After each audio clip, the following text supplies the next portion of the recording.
Reporting live from the east side. Wait a minute, I said it wrong. Let's do it again. Then we going on home. Reporting live up in a podcast. You already know it's about to go bad. Welcome back. Let's start. I'm about to speak from the heart. Let's go. Community bucket. That's Neka. Just did that. That was last minute idea there. MC I mean, Light. we were rehearsing that one for a while. Yeah. We went over the tracks. Thank you to the producer and everybody who wrote that. And then here we are back on the community bucket.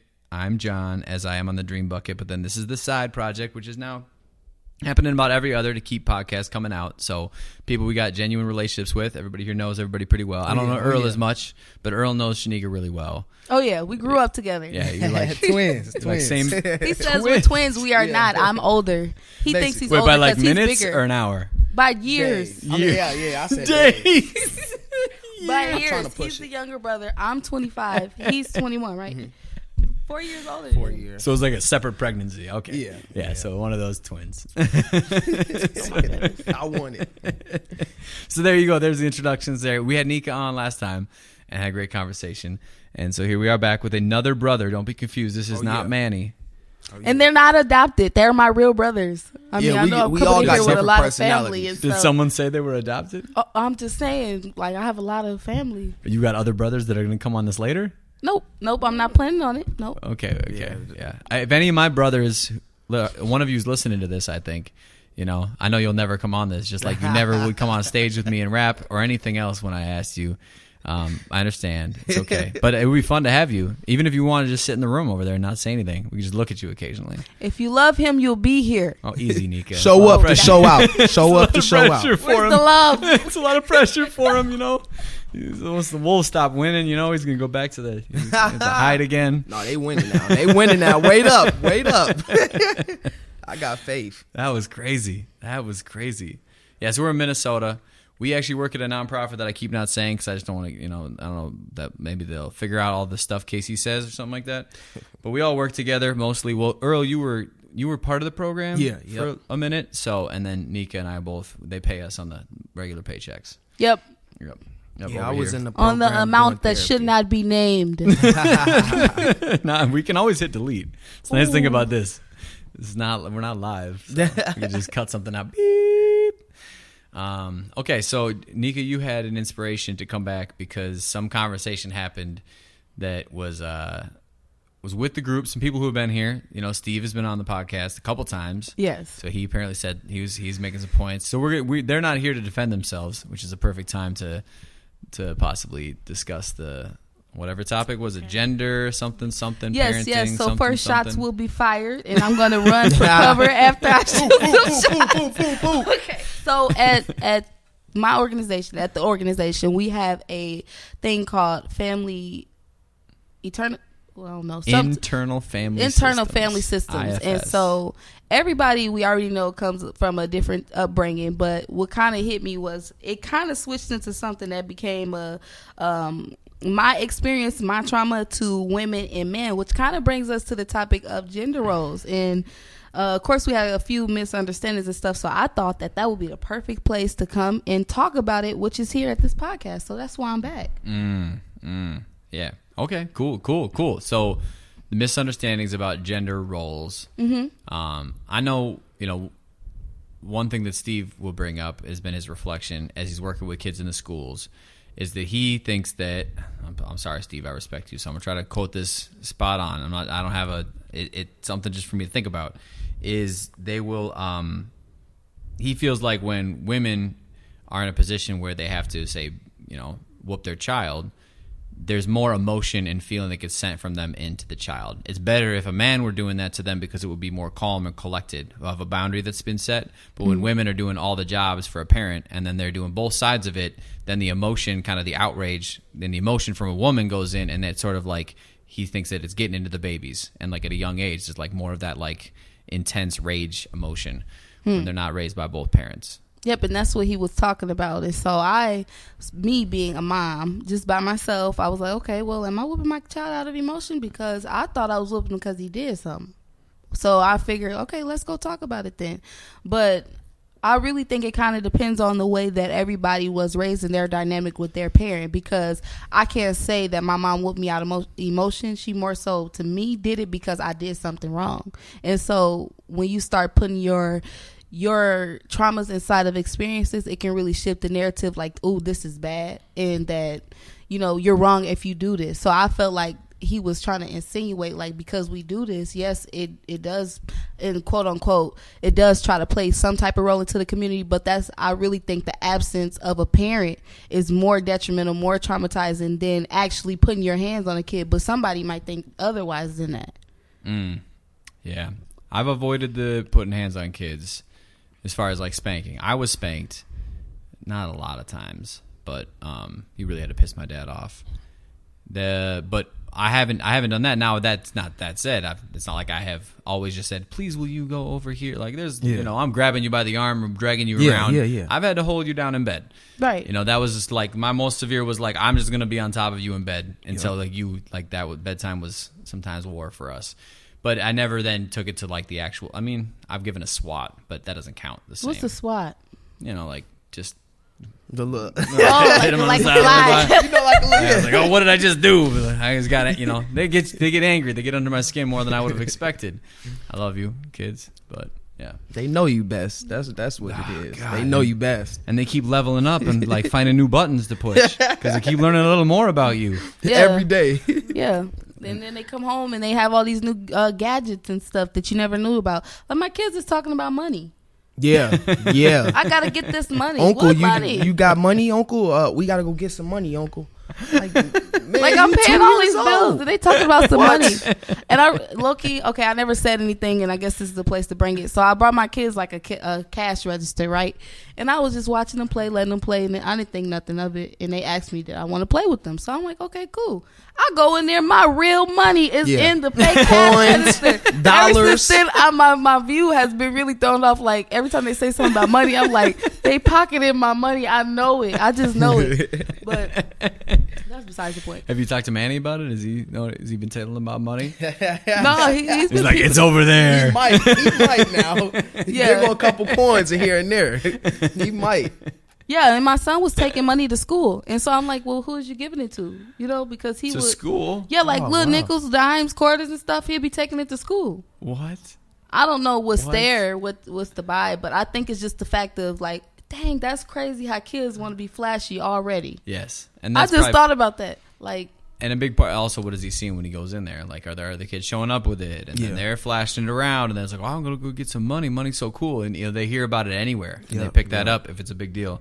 Unless you just talk about it a lot. I mean, I do talk to my kids about money, but they don't get their head around it sometimes. I'm like, oh, if you had $27, sure, you get the book. You know, I think it's crazy because you know we used to crack a joke with PJ, and he used to be like, Neka used to say, we got to get this money. We got to find, Friday. He was like, we got to find a way. We got to get this money. We got to get this rent by Tuesday. And PJ just be repeating it. And I think that's, I think the developer just understanding like the seriousness of it, because she said it so many times, and he a person, he start to listen, he really pick up on stuff. I think the understanding the seriousness about it probably would pushed it more.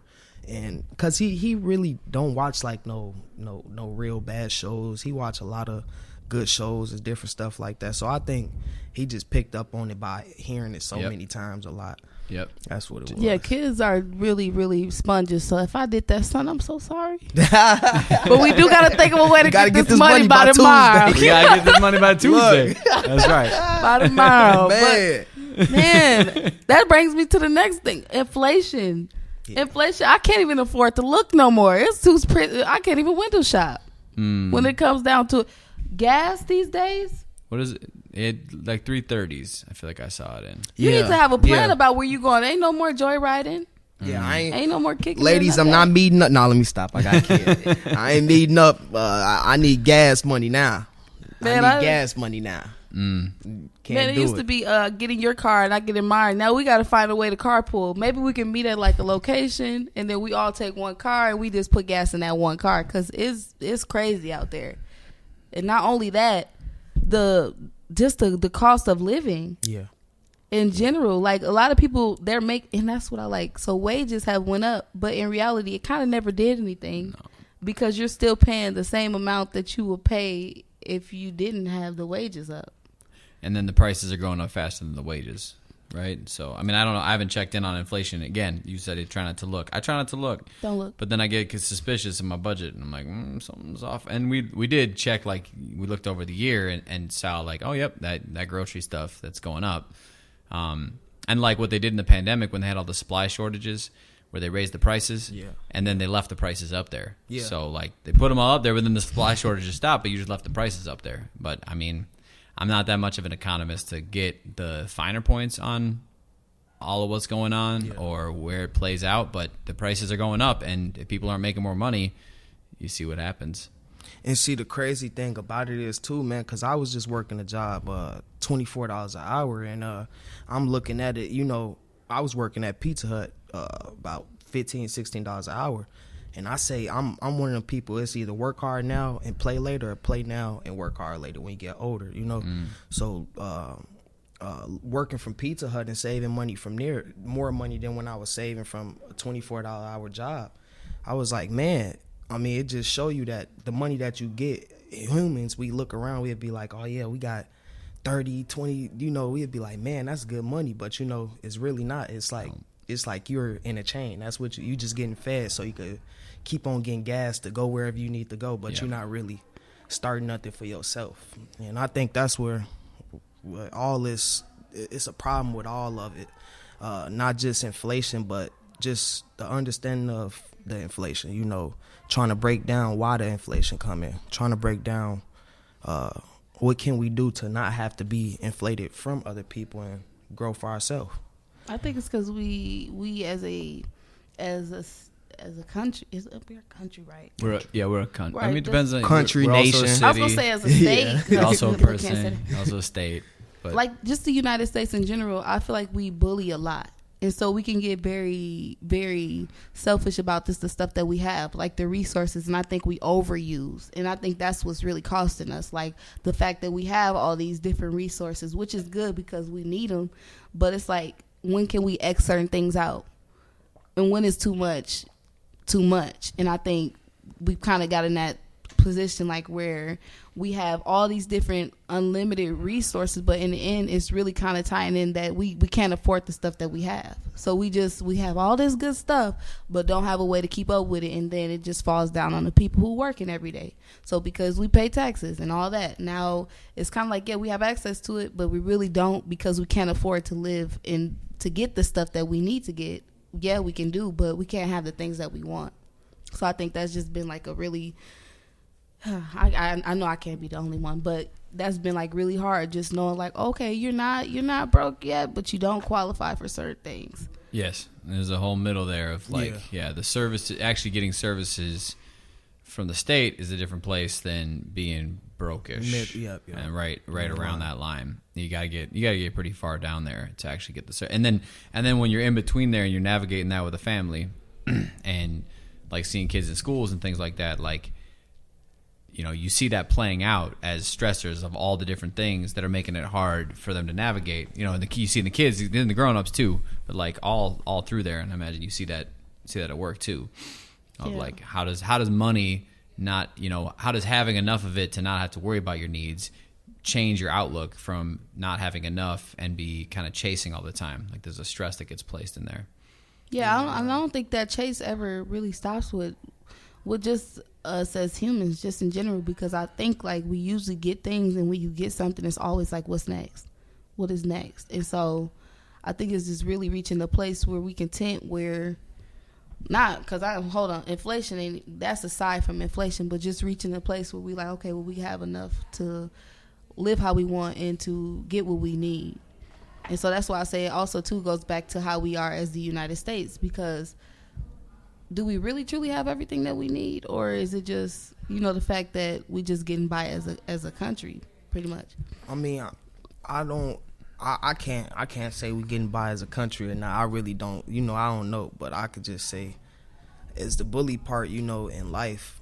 That's how life is, you know.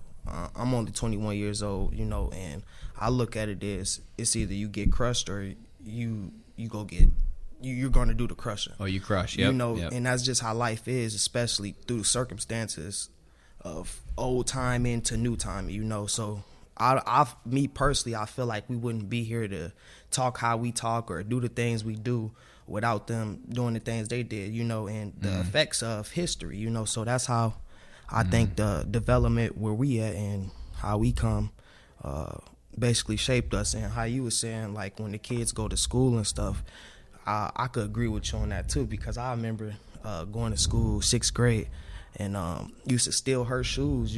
I'd sleep under her bed and try to steal her.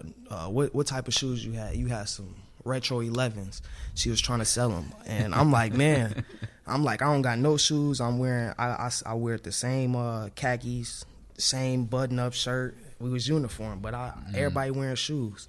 I'm like, man, I'm gonna try to get hers. So I wore them. I was fresh. I scuffed them up, playing basketball. Yeah, he get me in. And she still sold them. But, that's where, like how you said, feeling down, going to school, because the environment that's on the outside, like, I ain't understand that until I got older.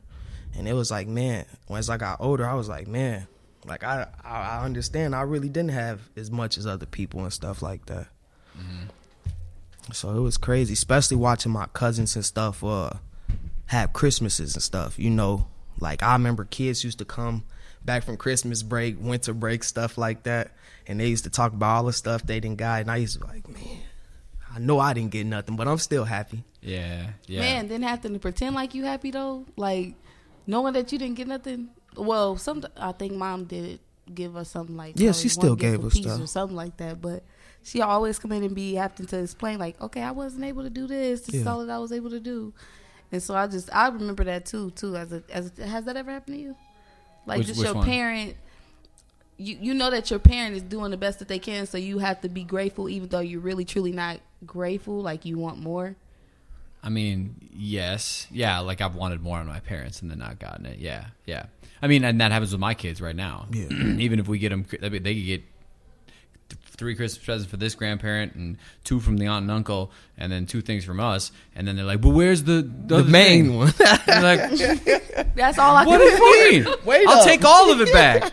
Recently, he was crying to me because he was so upset that when he got home from school, I wasn't going to let him play video games. And then I'm like, look at you again, getting all upset because you can't have the video games, you can't play this. And he's like, well, I'm tired too. And I'm like, what? You're tired, or it's because of the video games? He goes, well, if I say that it's the video games, then you make me play them even less than I was going to before. I was like, you're on to me, man. Yeah. Man, I'm trying to tell you something. Next time, 7. Man. Oh, man, he's getting up there, yeah. To that age yet, man. I'm not ready. Like, at least he's being honest. So how was dealing with 7-year-olds? I'm a big fan of making it out of like, it feels to me kind of like, I don't buy it all the way, but we did Montessori when they were younger, and their model is like 0 to 6, and then 6 to 12. So like up through kindergarten is actually like the first phase for them, and like they kind of own a part of themselves by the time they get done with that phase. And there's a lot of steps that they're going through there, and I could see it like in kindergarten. It's happened for both of them, and I think it's just starting to happen for my kindergartner, the one younger than him right now, who's 6. But again, he was born 3 months later into the school year. Like, it's just happening a little later, where you can feel the rest of that click happen of them really getting it. Of like, oh, I get it. Mom and Dad got me. I'm better off because I'm on their team. Yeah. Like, we're not going to be better if I drive and I have all the money. We're better. I get it. Oh, Dad's looking at me like that again. Okay, I got it. It's going to work better if I stay with them, and there's a trust that's balanced then. And then there's their own pride because they feel like they're contributing. They can sense and see how they're helping the house and where they're at with it. Whereas at 3 and at 4, it's so much harder of like a constant power struggle. Having to tell them. You don't want to have that be the word, that's my but son. it's a again and again, they think if I could just be in control and get what I want, I'll be fine. Yeah. And you're like, if you were in control, we'd die. Right. So we're just going to keep it with me. Tonight, again, it's bedtime, not because, and they're pushing for every ounce of like influence they can have. They want more, and that's just natural at that time. And they don't trust you to always say like, hey, it stops right here. And I mean, there's levels of it. At 2 was one level. I mean, I had it with my 2-year-old today, or it's almost 2, like she yelled at me 3 times this morning. I knew she was gonna. But I was going to take the phone away. Like, we're done doing your hair. Like, no more 5 little ducks. I'm like, okay, you do that for a second, and then I'm going to take you to daycare. They do, that happens. And then as they get older, they keep kind of dropping those things of like, oh, I get it. And I'm not saying 7, there's no power struggles. They're just different. Now I can reason with them in a way that I like much more. Like, I can use more words, and we can talk about, the reasons behind stuff.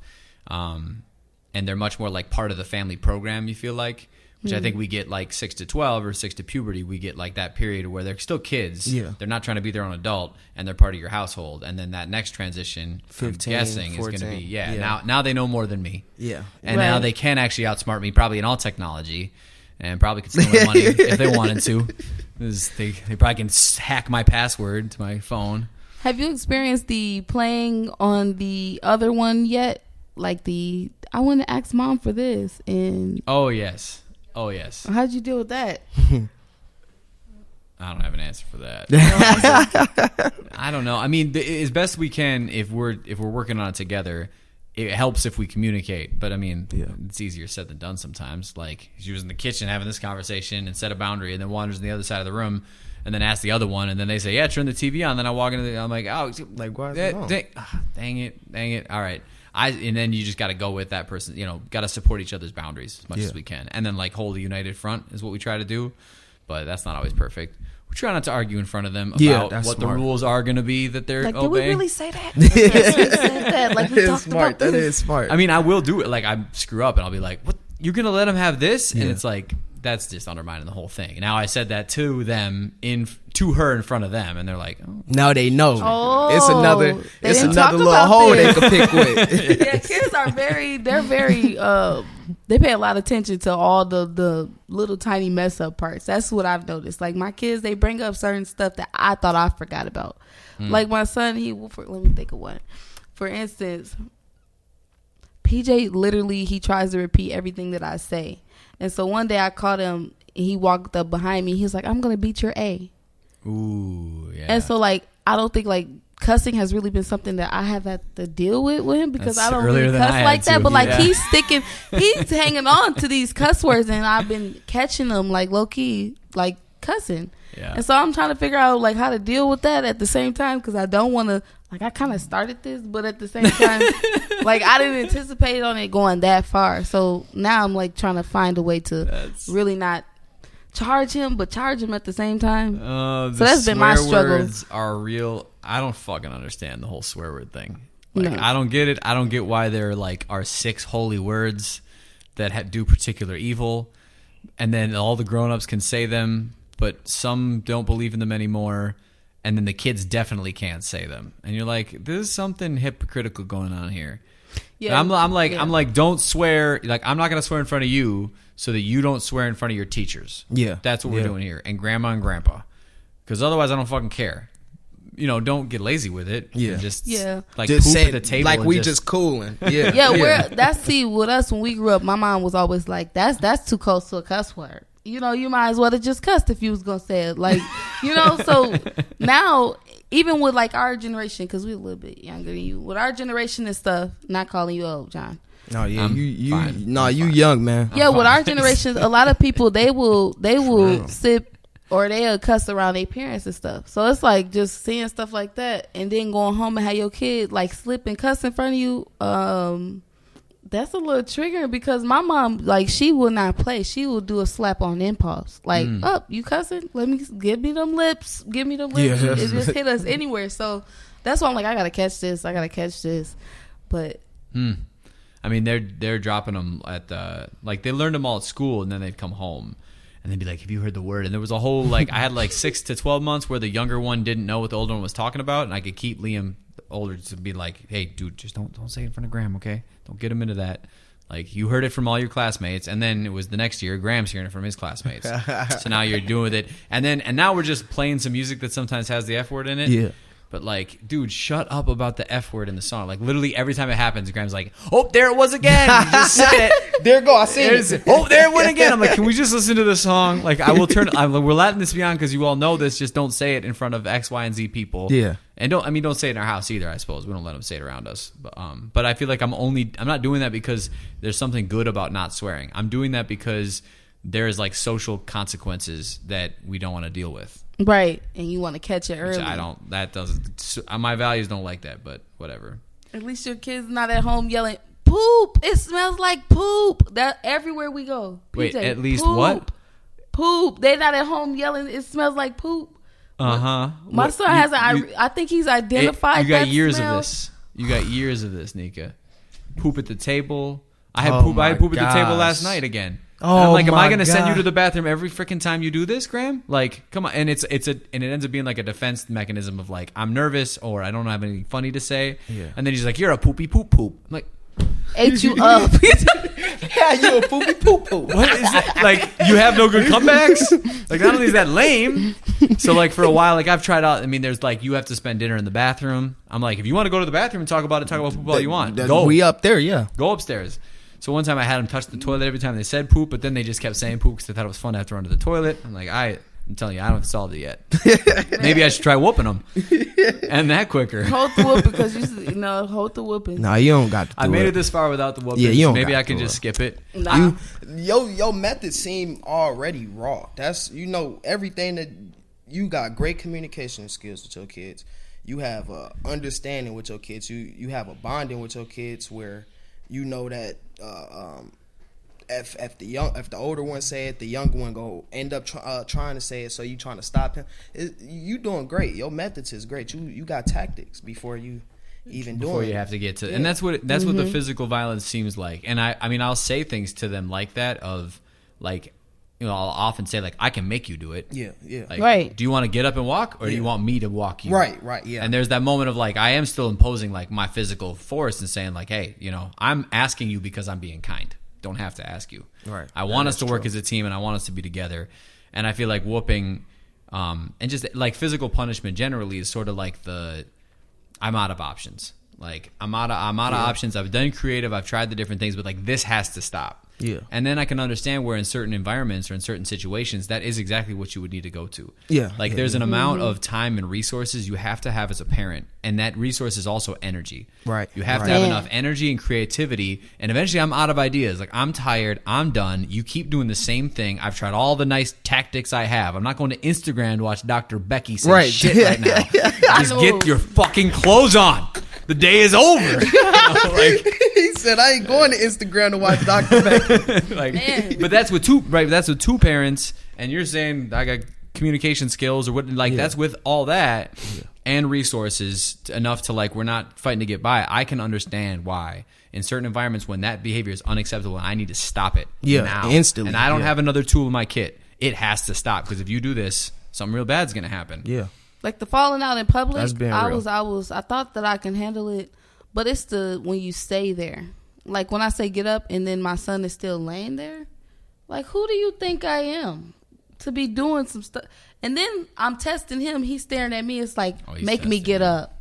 Make me get up if you bad because I'm around all these people. And my mind is thinking like this. And I'm looking around and I'm like, just get up off the floor. Like you can do you're this. doing the nice one. You're a big Oh. boy. Like get He's up like, the floor. fuck you. Yeah. No, literally. In my literally. yes. Yeah. And then he'll do like this little squint, like that little. Uh-huh. I Then do. he'll stump his feet like, no. Uh-huh. Like I oh, said no, I don't want Wait to. up. I'm like, oh, you don't want to? Like, just come over here real quick, real fast. Do the little ear twist. I try to do that. I'm like, I see you in the car. You only got to worry about that. I got you later. You know, there's some people that be like, oh my God, did you just hit your child in public? Nah, I'm trying to do smooth. I'm going to do the little ear twist. Like, yep, I'm going to see you when we get home. Don't worry about that. The under the arm grab.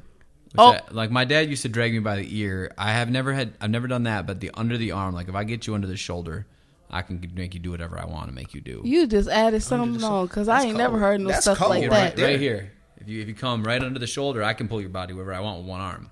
And so like Now I'm thinking back to Liam. I didn't have it as much, but Graham, I love you. We've had some times as you were a toddler, and he would be more like that one, where it's you're going all in.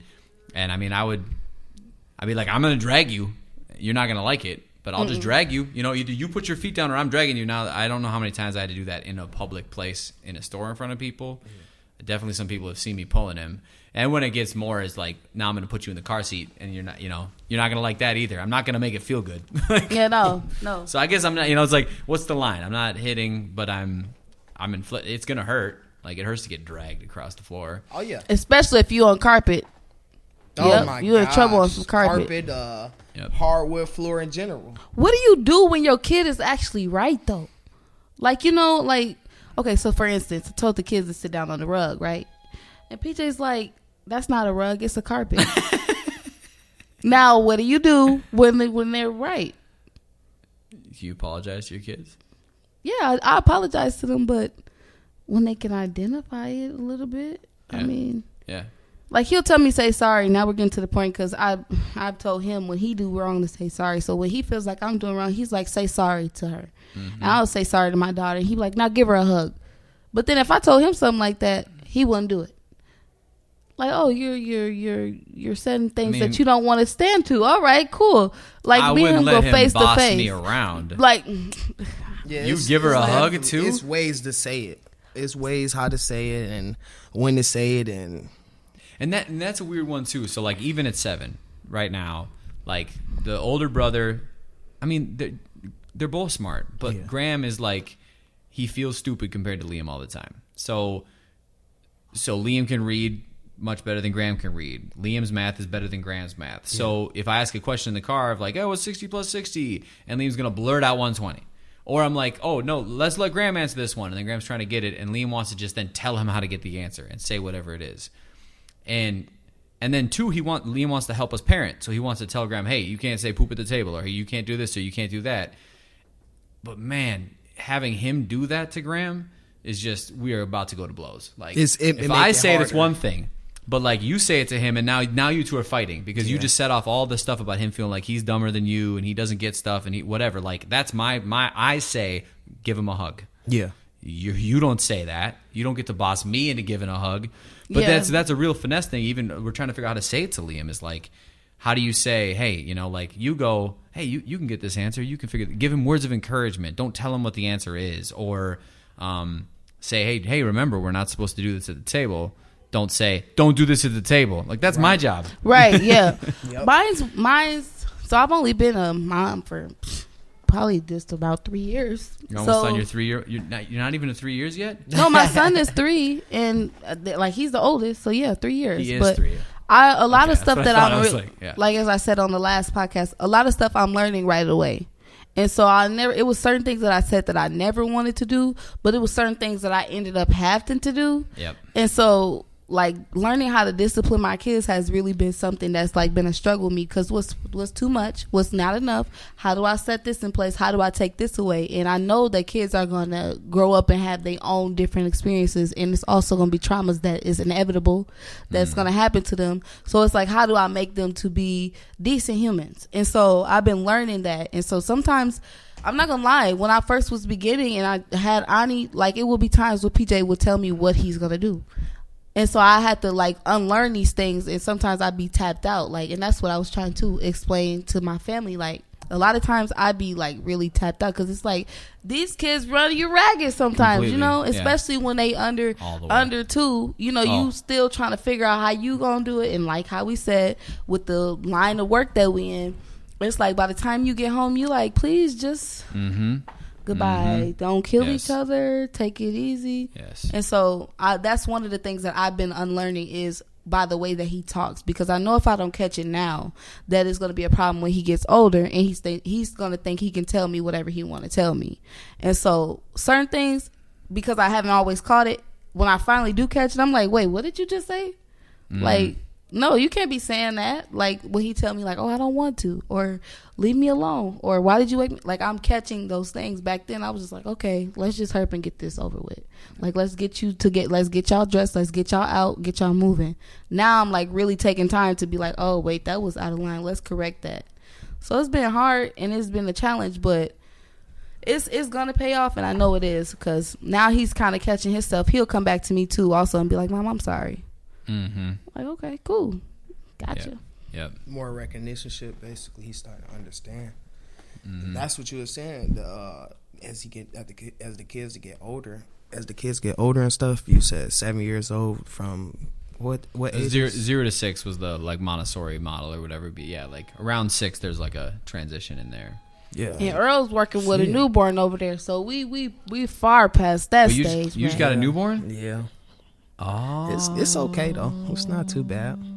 I mean, newborns, it all, if they can eat, sleep, and poop. Yeah. You're doing all right. You can have a nice little time. Yeah. If they can't do one of those 3 things, it's a problem. Hey, man, it's a problem. Oh, sorry. It's okay though, man. I was actually about to ask y'all one thing that when I didn't have no kid, and I used to hear it all the time. Like my mom, she used to say when she had her kid at 15, she was like, a lot of people doubted her, this and that. And I wanted to ask y'all, like, what's some doubts that people basically gave y'all before y'all had y'all kids, or what's some things or thoughts that y'all felt like y'all couldn't accomplish while having kids and y'all actually did it? I think for me, people always tell you that when you have kids, your life is over. When you have kids, you become enmeshed with your kids, like you don't necessarily have an identity. And I think I really learned how to keep Neka. And that was like something really important that you got to remember. Never lose yourself in being a parent, because if you lose yourself in being a parent, you can't parent your kid. And so your life is never really over. Every day you wake it up, like we know clearly your life is not over. It's just learning how to prioritize what has to be done versus what needs to wait. And so I think people use that sometimes too as an excuse to like be like, well, I'm just going to kind of put that on the back burner because I didn't believe that I can do it anyway. Because we've seen certain people where, okay, we know I have to finish school, or I have to go do this. They'll grind for it. So I feel like it's always a way to be able to do it. It's just that the way we was raised, people would prefer to give up than to try harder. Yeah, you ain't So lying. I think, 1, not losing yourself, and then 2, knowing that your life is not over. It actually just began. Like it's going to get turned up as the time go on. Yeah, I'll riff on the second one. I don't think I have had a lot of all my stuff's going to be over in my head is like one way to answer that. And then like what you said second about, there's an amazing amount of like, as I've been able to humble myself to the process of me having kids and to what they're reflecting back onto me, like they are teaching me and growing me and changing me in so many ways. Like in many ways, it feels like life has come back to like the kids are a reflection that has allowed me to see things in myself that I wasn't fully aware of or never had to fully face without having to have kids. They push you to your limit of being angry in ways that I don't have an issue with grown-ups. I can fake it all the way through that process, but like, oh no, I lost it. And I'm like, oh dude, I do got a temper. I just, nobody knows. And now what are we going to do in this space? And now what is it that I'm clinging to so much about the house being clean or about this? And what are all my different attachments? And how do I work through this and show up differently? I've grown an incredible amount that, I mean, I would have grown different probably without kids, but it's by putting through different trials and by reshaping you, because I really do believe that they come in and then you are reshaped if you allow yourself to. You can cling and you can hold tight and then get in conflict with the kid and where they're at, but like they're going to come. This is a reflection of you coming back at yourself and whoever else you made the kid with flying back in your face. And sometimes your own self is a pain in the ass more than you think. Yeah. And it's like, oh, dang it, you're being like me, and that's fucking annoying, actually. That's my job. And then the other thing that was big for my struggle with other parents and people surrounding was a lot of people like really thinking they had the right answer. Yeah. And I had to shut off those voices. More than I knew I needed to, and I wasn't ready for it. But I had to really figure out like, who am I listening to? Because a lot of people, it almost felt like if I didn't do it their way, they were committed to like, oh, well, my way's gonna fail. Like they can't be another way. Yeah. And it's like, no, we don't all know. Nobody has it cornered. Yeah, there's your way of trying to get them to sleep. There's your way of trying to get them to sleep. There's whooping them. There's not whooping them. There's all these different options. I'm sure some of them suck more or whatever, but this idea that it has to be this way, and you're going to grind me on that, and you're going to keep bringing it up every time I see you. Like, I need to be away from you because I'm stressed trying to figure out what to do daily with my kids right now, and I don't like your answer still that you gave me, so I'm not about to do that. I've talked it over with my wife. We're not going to do that. I need you to shut up because I don't have enough sleep to deal with you pressuring me on how I'm going to do my kids. No, that's boldness too, right there, man.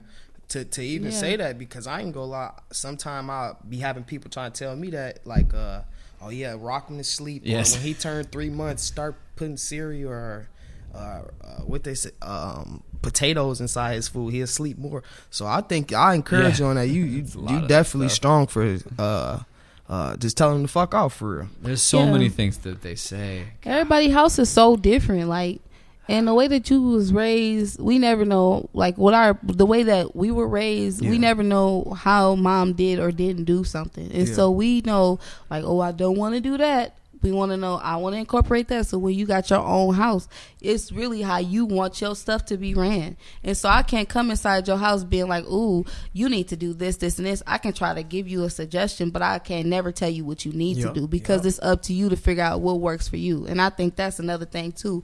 People saying what you need to do versus suggesting what you should do. Like, oh, well, you can incorporate this versus you have to do it this way. Yeah. So, no, definitely figuring out what works for you. And really what John said is that's the honest to God truth, because everybody is always going to tell you what you have to do, what you need to do, you must do. I'm like, nah, I think this works for me. This is kind of smooth. I'm rocking with this a little bit. And you might find some new ways, and it might help you cope, and it might help you grow, you know, and you can't always do everything. There's no straight line in parenting. It really isn't. And so if somebody might give you something that might send you up, send you down, you know, you just got to really figure out where am I going to be successful at in this? Because at the end of the day, these kids is going to grow up and they're going to remember all the stuff that we did, even though, you know, sometimes parenting gets hard. Sometimes you got cry moments. Man, I can't tell you how many times I done cried in my bathroom. And you got moments where you just tapped out and you get back up. And I think that's the beauty of having kids, is just knowing, dang, I really created my own way and I grew up some humans. Yeah. So find your way. That's one big one. I'll be happy about that myself. Well, I am happy just looking at my son. How old are you at? How old is he? Yeah, he a month.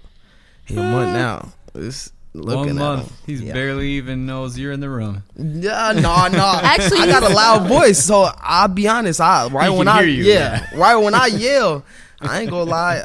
He's like this. It's that guy. Yeah. I've heard a lot of. It's that voice again. It's nearby. And I'll be trying to rap to him too, do some like poetry, something, speak to him. Because I'm not gonna lie, I'm not no. Oh my God, that is a baby there. Like, oh, I love the new birth stage. Ooh, really? I love it. Yes. Sleep, eat, don't move. I mean, Sleep, the don't move eat, is poop. pretty cool. That's some of the best part. Sleep, right eat, there. poop, stare at you a little bit. I want the smiles though. That's when once you get to that, like, he just looking at you like. Yep. He'll like smile when he farts or something. Right now. But that's what he did to me the other day. Tickle him or something. Yeah. Man. Or they just can sit up. This is when they don't have like a say so on what's on TV. Like, they're just watching whatever you watch and just kicking it like, okay, cool. Yeah. Before you start watching kids shows for most of your... I know every kid's song. Oh, man, God. I'll never go out of that. Y'all watch Miss Rachel in your house? No, we've avoided it. What y'all watch? Super Simple Songs is our like baby go-to. So I'm gonna have to check that out. Lots of the same songs. Coco Melon was a big turnout, but the older ones found it before we found it. We've stopped it. We were like, what the fuck is going on? Bald baby. What is right, this? they ain't never got no parents. No, they no always parents. doing adult stuff. No parents in the show at all. The baby's moving way too well for a baby. Washing the car, waxing the car. Yes. Like, what is this baby doing? That's a grown man. Get the Oh my gosh! And the baby, boss baby. I cut that off. We did watch a lot of that. We did watch a lot of that. That was like before they even knew what TV was. It was just using TV as like a escape valve. Oh God! And did you ever try to have screen time limits? Nah. You never even. Yeah, tried. to an extent. Yeah. I think I tried to do it on the tablet, and one day PJ had got over on me. He woke me up one night and was like, "Mom, it's dead." Like I experienced this with him, and I'm like, "Oh yeah, I'm gonna put them tablets up," because he would be up like till 3:00 in the morning, bug eyed. So ever since then, like if the TV ain't on, then it's just not on. But I ain't necessarily like, oh, this is implement screen time. Like, oh, you only got an hour left. I just know I do not want them tablets. That's all I know. But I don't want them. I don't need them right now. I lost the chargers first, the tablet second. I'm like, ooh, yes. I bet you was like, mommy, charger. Mommy, charger. No, he'd be like, charge it. Charge it. Like, even with my phone, he'd be like, Mom, the phone died. Charge it. Get the charge it. It's so much like a drug addiction. Yeah, it is. That's dopamine. That's why I turned off Cocomelon. When I researched Cocomelon, and they were saying like that's why a lot of kids, when you turn it off, like they lash out or they might yell or do something because it's so much dopamine. So much dopamine that's being fed to their brain at one point in time, plus the colors and the singing and the movement. Yeah. So they overstimulated low key, but their eyes is glued on it because they like, oh, this is intriguing. Yep. But I had to see that with my son because he'd fall out, and I don't know how they got. Yeah, I think I do know how. They'll run all the way from the other room. Like when that song come on, they could be in the basement, in the attic somewhere. They'd be dead in the front room. That's some dangerous stuff. Like we do a roll call with Cocomelon. Yes, I know. It's too powerful, but then it's like we built our lives around kind of needing it. And so like it's a part of what happens. Like my son comes home and gets to play video games, but then he's always expecting it. So if the video games aren't there, he's like an emotional wreck. He's like, oh my God, what do you mean? What? Like really? And I'm like, you got to check this out. Like, are you aware of how you're reacting right now to this? Which, yeah, there's something there too of like when I've tried too hard with things. Like I'm really trying to get this thing. You were saying something with your son where you're really trying to change certain things or like execute them. I got to be careful too, like to not. I feel like when I over try on stuff, it backfires a little bit. Like the attachment thing with my son being too attached to things, and then I go too far, and then he's trying to pretend he's not upset about the video games and something else because he's feeling that. Or like I've had him like working on not wanting his Christmas presents too much, but then he's learning to repress the feelings of what he wants, not necessarily detachment. For example. So I've learned like as going through it to just back off and trust the process much more and trust myself. Like having kids has taught me to trust myself much more. Yeah.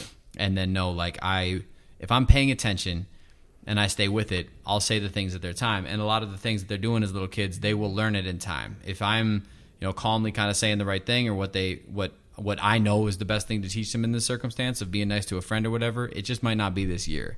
Right. Me being impatient about it because I can see it and I want them to eat with a fork responsibly now doesn't help them. And if I get mad at them for not eating responsibly with a fork now, doesn't help. They get worse with the fork and the table and everything goes backwards. My anxiety and intense reaction tends to get they absorb that energy because they're also trying to take care of us. Like as much as there's we talk about the power struggle, but they're also trying to make us happy. Yeah, they want to see us smile. They want to see us happy. So when they see us unhappy, they internalize that.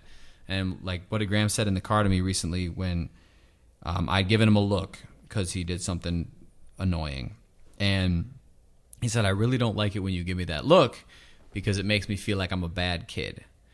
And that gave me a lot of pause of like, somebody started talking about that. Like, I don't believe there are bad kids. Yeah. Like, no. You can't be a bad kid, Graham. Like, and trying to emphasize that. Like, yes, I don't like that behavior. And what you did, I didn't like. But the idea that I think you're bad, because I know that's an idea he's gotten or a sense he's gotten. And he hears people talk about that. They got grandparents that sometimes say a little bit too much, hey, good kid, good, bad, good, Yeah, no. And they get that stuff and you feel it at school. They pick up on that. Some kids are good kids. Some kids are not. Some kids are normal. Some kids are weird. And so that's them processing that again and going, oh, am I bad? Because I made you mad at the table or I made you not happy with this. So I've got to be like, I'm just trying to stay patient with it and not overreact. Anytime I do try to check in myself, like what is it in me that's making it that I freaked out because he spilled water? Man, I have done a number of times. Same. You pooped in your diaper again. You gotta pull up on. You gotta pull up. I'll be go use the toilet. I'll make you stay on there. He'll do it on purpose. I pooped. Like he's so excited about that. Man, what did he say the other day to me? Like he was like, "Mom, you don't love me," and when he said that, that's it good. Just like hurt me so bad because I'm like, son, I do love you. Like I sit here and I let you talk about me all day. I sit here and I let you crack jokes on me all day. I was like, don't I take you to the park and I spend time with you and I talk to you? And I was like, I tell you how good you are. That's not love. Face. Like, he got me emotional. I'm still thinking about it. No, he didn't. Because I got up and I still was a mom. No, he didn't. I would have just shut down. Usually when he say things, like if he ever repeated something, I'd be like so shut down. Like I'm going to just walk away and ponder on that. But I had to literally sit down and talk to him. And I was like, I just don't want you to ever say that again. Like, you're too young to be even talking like that. Like, don't ever speak about that again. But I do love you, though.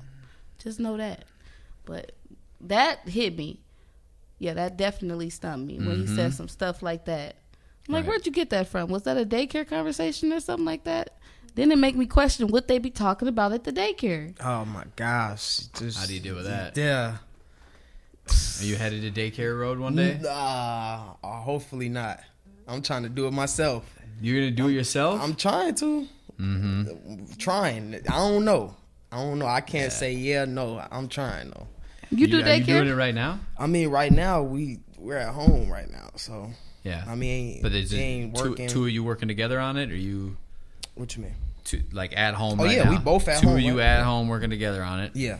Somebody's got to go back to work eventually. Yeah, she go back June 1st, and I'm trying to find a new job right now. So yeah. Okay. Yeah. I did like Lyft and Uber at that time for a while. That's crazy. That's what I'm doing right now. I do Lyft, Uber. Well, I do DoorDash all day. That's my little side hustle.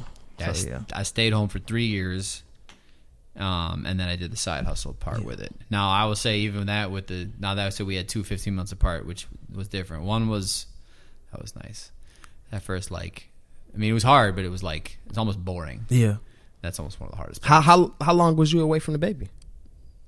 When you go DoorDash and anything like that? Not long, because I was a stay-at-home dad. So I would only DoorDash when my wife came home, or if we had somebody watch we'd have somebody help and watch our kids, and while they did that, I go work. Okay.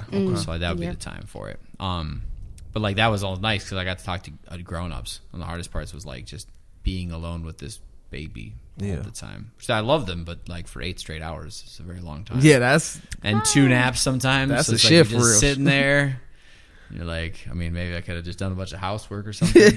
Cue the elevator music, I could have please. cleaned up something. Let me just go to the garden. Forget it. But even then, it's you don't sometimes the nap is such a process to just execute it, and then you might be so spent by that. By the time you collect yourself after the nap, I'd be 30, 45 minutes into the nap. I only got 45 minutes left of a nap. What am I about to open up a tool set and start some project? No, I'm not. I gotta be ready. It's gonna be over right. that. Do I go to sleep? Do I clean up? What do I do? And then they might just wake up in the middle of it anyway. Yeah. So you just start I can't. It's weird. There's different work I would have needed to do in the midst of it. But then once we had 2 of them and we were bouncing around place to place, living with different people, so there was definitely a lot harder time and balance, and I had plenty of post nap. Am I just gonna start crying or whatnot? It was pretty hard, but great in the midst of it. But man, it runs you the whole way. Also too, because then when somebody else comes home, you don't leave the kid. You're still at the same job. Wait, what you mean? You still at the same job? You're working the kid. Oh, yeah. Man, sleep with one eye open. 8 hours. The wife comes home, and I'm mad at her because she drove home in traffic, so it took her an extra hour and a half to get home. And I'm like, you were so lucky you were in a car listening to whatever you wanted while I'm sitting here just hoping Cocoa Melon doesn't melt my brain anymore. Man, I tried to work at And home. then you show up, and now we got to execute dinner. Another thing. And then bedtime. And then I'm like, then I'm if the baby don't go to sleep, you still up. Oh, God. Oh, my goodness. And then when you finally fall asleep, they you wake working up. Overnight. I did that for several months. I can't believe I still went to work and was employed. What? Wow. You stayed up during the night and still was good. That was now this last baby. There was 4 months where she would not sleep at all on her own, and we hadn't given into co-sleeping yet. So we were still trying to figure it out. So I would be sometimes till 3, 4 in the morning, trying the whole time, rocking her to sleep, try laying with her, have her sleeping on you, any which way you could, but not getting really sleep a lot of nights. And you're just it's amazing what you do. You just go to work and blink your eyes and talk to people. It worked out okay. Being present is everything. How are you doing? A cup of coffee, something. I'm good. I'm hanging in there. I'm glad I wasn't president or anything. Man, I remember I tried to work at home. This is before I found out that I was pregnant with my daughter. with PJ, and a lot of people say they would like to work from home. And I just always think, like, my mind could not decipher, like, when I was really at home and when I was really at work. Yeah. And so I never went outside because I'm like, I just went to work, you know. Like, it's been a long day already, you know. Can't really go home because I'm already at home. So I'm already at home / work. Yeah. So, if I could have, I probably would have never did daycare for my kids. Only because I like to be around them too. And but then again, like, they do need the talk time. But if I had it my way, I would have definitely just probably kicked it at home with them. But that's not how life works. And Yep. And like have something else, like going to work and providing during that time while somebody, you know, like that makes more sense, like balance to me. Yeah, like, you're at home, then I'm at home, then we swap schedules. Yep, right. And even in there, like I feel like it gets a rap of like, oh, you stayed at home, and I felt like that's like, oh, you just took the lazy easy route. Nah, not at all. Yeah, you changing Pampers and everything. But it feels, and I even thought about going in. I was like, oh, that'd be nice to be a little more chill than having to go to work. I can stay at home and like, but it's a different kind of grind. Like even sometimes when you're not doing work, it's almost grindingly boring and detached. Like there's grindingly boring. Yeah, no, that's real though. That's real. Yeah, my wife went out of town for a week. And I'm like, I just needed somebody. Can somebody fucking come over? Can somebody who's an adult talk to me? That's how I be feeling now. I'm like, am I going crazy? Yes. Am I like, still? You got your kids? Yes. No, I don't. They don't understand what I'm talking about right now. Like what? Something's up with my time card. Nobody. I must escape this place. I'm behind on data. Like you don't understand what I'm saying. If I talk to someone outside of here, will they know what I'm saying? Nope. Nope. Can't even have that conversation. You got to keep it kid friendly. Nope. I mean, I never knew how much hardship I could actually go through, and that's one thing I'm still thankful for. Is like, and then I feel like that's a lot of what I have to teach my kids, which is why Casey calls me Daddy Darko probably. But like, honestly, like life is fucking hard. Yeah, it sucks a lot, and it's full of suffering. I get you're crying, and like I'm here, I can give you a hug, but I can't take away the problem. Yeah, and even if you do, even if you have a little bit of resources to like get by them something or do something, you're just postponing the inevitable. They're still going to be upset they don't have the next thing. Like you said, you're always inflating. We're always trying to get to the next thing. So they're always that next level, and then they're going to want one more thing, and then you got to be there for them at that point because they're disappointed. They lost a friend. Like now they're going social rejection, like getting bullied at class. Your best friend then doesn't like them anymore, and it's like, can't take that away. I mean, I could go kick the kid's ass. What good's that going to do us? Right, but that's not going to fix the real situation. I am not ready for that. I am so not. And I know kids today are just so cruel. Oh, yeah. Like, I don't even want to have that conversation. I know it's coming, so I guess I probably should prep for that. And it keeps coming. You don't prep for it, Neka, because you're already ready for it. You're doing it right now for Mom, work. Such and such hit me. No, it's different when it's your kids. Is it going to be different? What are you going to do different? It's my kids. What are you going to do differently? Are you going to go kick that kid's ass? Depends on how vulgar that it got. I mean, I might need to have a conversation with the parent. See, I get it if there's a relationship with the other parent. But, I mean, I did get in a headspace. I mean, we had a kid bullying my son on the bus, even had my son pull his penis out on the bus and show other people when he was in kindergarten, didn't know any fucking better. And then I got the call that my kid did this on my own. Then I later learned that it was some fourth graders daring the kindergartners to do this. I mean, he's a risk taker.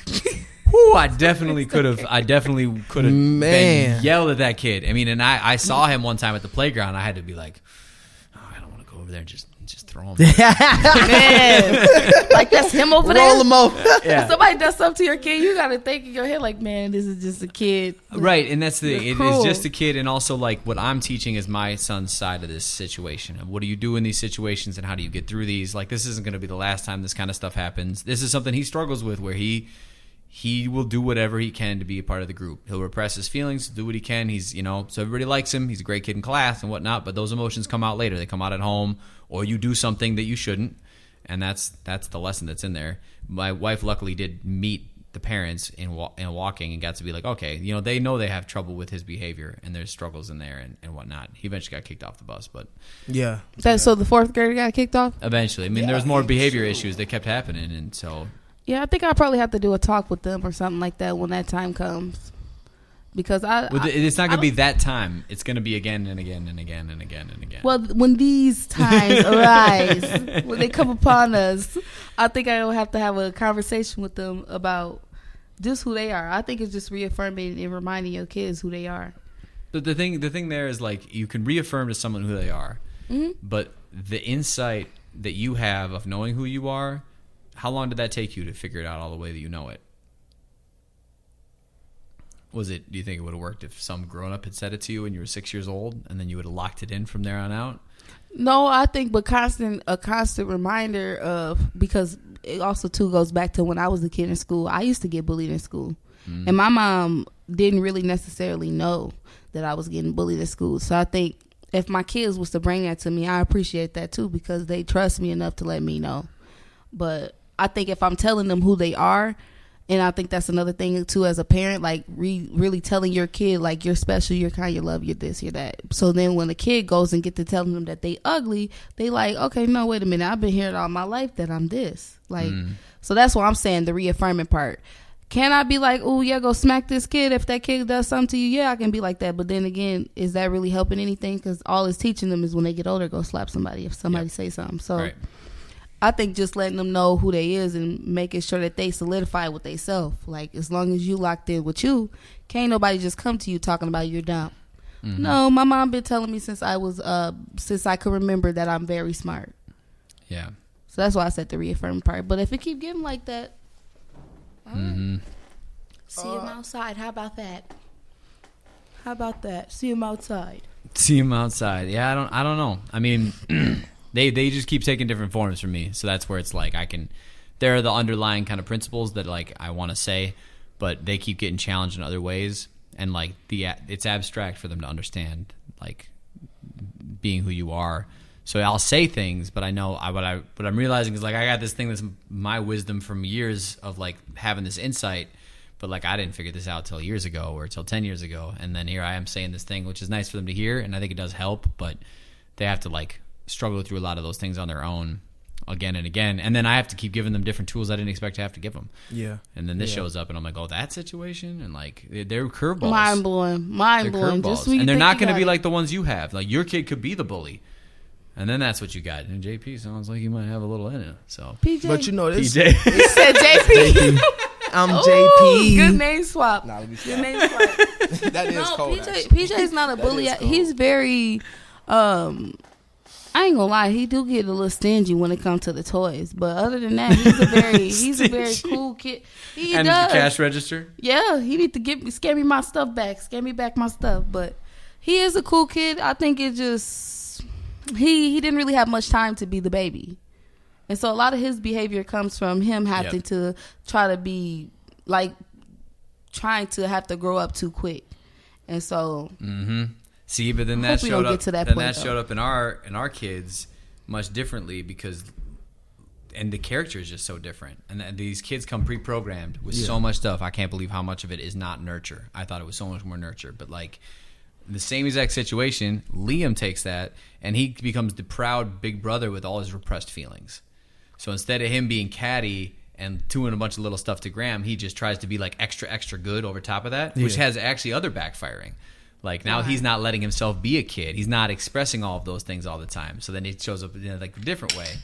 And that's a weird, like, each kid is going to take it, that even the birth order roles is going to hit them differently. That's good, though. I mean, it's like 50-50. That's, I don't know, because it's like, he kind of sound like how I am as a little brother for my big brother, but he's actually been a big brother. Like, because I'm one of them people, I suppress my feelings. Well, that's how I am now, but how I used to be, I'd get mad quicker, you know, but now I'm one of them people, I suppress my feelings. I tell my brother, I'd be like, man, bro, I'll be honest, bro, just take this 100 or do whatever, or shoot, or just, bro, you need to go continue doing this, stay focused, do that. And the whole time, I know I keep on telling him when I'm down bad, but I'm still telling him, you know, because he's my big brother, and I want him to tell me that. So I think he doing that because he know his little brother is watching him. He doing that because he really want to be a leader. That's just the attributes of a leader. He been a leader. That's what he is. Big brother. He doing the right thing. It's tough though. Yeah. Look at him too and giving answers. You're like, no, let him figure out how you gonna do. He's like, no, well that's 120 right there. Like I know it. But then it's hard because if you don't let him say the answer, he's super proud of what he's learning. But we're going, oh, isn't it so great that Graham's learning how to read? And he's like, I'm over here. You know the cool math I know. It's like, yeah, everybody knows you know cool math, dude. Like we got that. And so it's like, how do you you can never be fair. I mean, they say all the time to me, life's not fair. I'm like, I know it isn't. But like this is the fairest I can make it. A lot of times I can't make it fair between you two, but you got to trust that I'm making my honest best effort to make it fair. And honestly, if you don't accept it past that, I'm just gonna force it on you. Yeah. I'll be acting like when That's it comes real. down to the kids too. I'll be acting like certain things. This is my first time ever seeing it. Like, let's say PJ does something like pick some toys up or something, and then Ani picks up the toys. I'd be so shocked, like, oh my goodness. God, did you just, yes. Wow. Oh my goodness, like you just did that. And my son be so geeked up. Like, I think that might be, are they out of that stage yet? No, that's still there. They want it. Yeah, act real surprised. Yep. I do choose a weird tactic because I got into the spirituality stuff that was about not being too, I realized how much I got really programmed by people's reactions, and I became, you become people's monkey sometimes, and then whether or not they like you or don't like you is all in the responses, and I do think that happens at a young age. Now we need to use that power on kids to a degree, but like I want them to know what they actually like. I hate it when my kid is doing some climbing or doing something cool that they're genuinely into, but they don't know if it's cool until they look back at me and get me to validate it. I'm like, you like what you're doing, right? Like that's that. But then it's like, look, I can do this. Look, I can do this. Like just enjoy what you're doing. Don't do it because I'm going to react to it. But there's a lot of grown-ups who will react really strongly with positives. And I think I took it too far a little bit because it's like I could give them more like, yeah, really nice job. I'm very not extra with it because I'm trying to overcompensate for other people, but I don't know if that's oh no we'll see how that'll play out. You gonna pick it back up slowly but surely. See, once again, no, that's your thing. I think you gonna pick it back up. There's gonna be some stuff. Oh my god! I'm telling you, try it just for a week straight. You didn't say poop at the table the whole time. See, everything. What was y'all saying earlier? See, it's the dad aspect though too. I mean, not everything is just emotion. You just analyzing everything before you put it out there. That's all you doing. It's like with a woman, it's more. I'm not sexist, nothing, but yeah, it is emotion. So you not just like how you said that your son, if he good at reading, and your other son, he trying to show you, he trying to show you math, and you up there acknowledging that. You not just getting mad and just oh yeah, I'm doing this. You working through it basically. You that's how I feel. I see you working through it. But just growing up around women, I know women that get real emotional and be like, I can't do everything right now. Like I'm watching this, he's teaching me. So hey, that's I think the truth. you just taking your step with it. That's the truth right there. What about the gender roles back in? I'm not even trying to do though. that. I'm just being honest about, because I'm not no person that's sexist. I like women. I'm cool with guys. It's none of that. But there's like a little different approach though, and I have noticed that. Like that, I mean, me and my wife end up taking the roles of one of us is.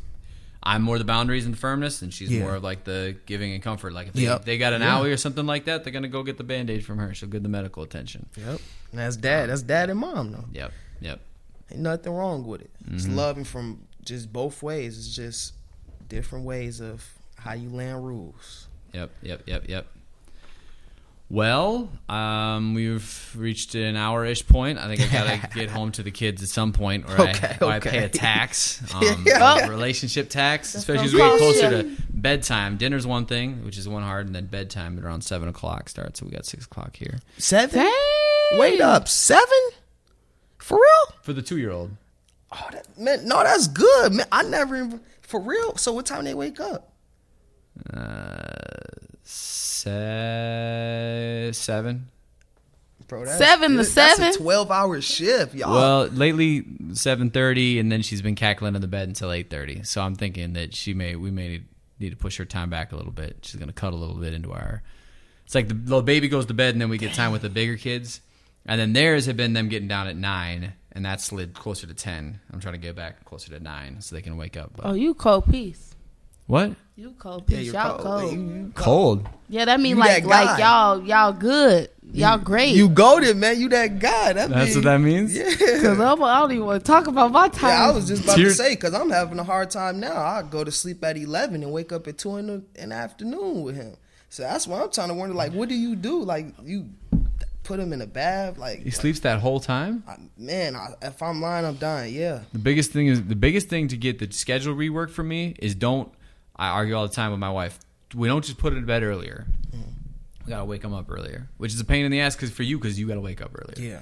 So like if I wake up and I'm just going to rip you out of bed as tired as you are enough times, then you're going to be ready to fall asleep. So like daylight savings time, we just wait until it happens and then just wake them up earlier. It hurts for a day and then they can go to bed easier. But we don't try to like put them down earlier. I mean, and there's been lots of crying bedtime. Bedtime's been an event. So if we tried less hard, it would all be later. I mean, my son stayed up to watch the Wolves game. He would have been happy to stay up another hour after that was done. Wasn't that at 7:30? Yeah, and then the game went. And then the game went to like 10:30 when I finally laid down. Oh my god! And I convinced the other one because we have Carl Anthony Towns and Graham Anthony. My son's middle name is Anthony, and so because there's Carl Anthony Towns and Anthony Edwards. Yeah, I was like, oh, ever since mom put you to bed and you laid down, because she was like, come down. She was like, what are you doing? I'm like, Liam's not coming to bed. I was like, oh no, he can stay up later and doesn't turn into as much of a mess as you do. So I was like, you just. Once you started laying down, it was like right in the beginning of the third quarter, the Wolves have been coming back. As long as you stay laying down here, as long as you stay laying down here, then gonna win. I think they're gonna win. He's like, well, I don't know if I can sleep without Liam in here. I'm like, I'll come in every 3 minutes and tell you the score. I'll come in at 9 minutes and I'll come in at 6 minutes. I'll run downstairs. Like, what happened? They're like, no, I just did a putback. I was like, yeah, let's go. I did see that when they shot and then Anthony's, he put it right back up. Oh, man, that was so hard. Good. That was hard. Into that game. Go Wolves. I'm sure everybody, random podcast listeners, is very excited about the Wolves. Thank you to the Culvers. Thank you for having us. Earl and Neka. And here Until we are, next Community time. Bucket. Until next time. Yes, sir. Sign off.